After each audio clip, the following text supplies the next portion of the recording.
ọpẹ́ o gómìnà Akeredolu ti padà dé láti ìlú Oyinbo tó ti lọ gbàtọ́jú. ṣé ní ìdùnnú ṣubú layọ̀ fáwọn ọmọlẹ́yìn arákùnrin Rotimi Akeredolu ti ṣe gómìnà ìpínlẹ̀ Ondo pẹ̀lú ìròyìn ayọ̀ tí wọ́n gbọ́ pé ọ̀gá àwọn ti padà dé sí Nàìjíríà láti orílẹ̀-èdè Germany tó ti ń gba ìtọ́jú láti bí oṣù mẹ́ta sẹ́yìn.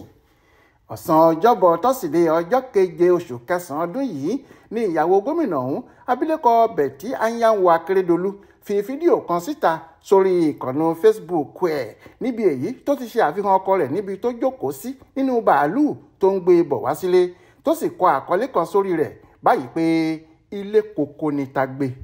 bákan náà ni olórí àwọn ọmọ ilé tó pọ̀ jùlọ nílé ìgbìmọ̀ asòfin ìpínlẹ̀ Ondo ọ̀nàrẹ́bù Wọlé Ògúnmọ́lásùyì fìdí ìròyìn yìí múlẹ̀ fáwọn oníròyìn kan pé lóòótọ́ ni àkẹ́tì ti padà dé.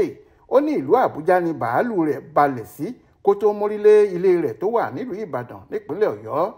Ògúnmọ́lásùyì ní ohun tí gómìnà fẹ́ ṣe ni pé kó kọ́kọ́ sinmi díẹ̀ níbàdàn kó tó máa bọ̀ nílùú Àkúrẹ́ láti wá bẹ̀rẹ̀ iṣẹ́ rẹ̀ lákọ̀tun. ní kété tí ìròyìn yìí ti jáde làwọn ọmọlẹ́yìn rẹ̀ ti gbá ìlú tí wọ́n sì ń fi ayọ̀ wọn hàn lórí ẹ̀rọ ayélujára láti fi bí inú wọn ṣe dùn tó hàn. bẹ́ẹ̀ ni àwọn kan nínú wọn ti lọ dúró dè é nílùú Ìbàdàn níbi tí wọn yóò ti kí i káàbọ̀ padà sílé.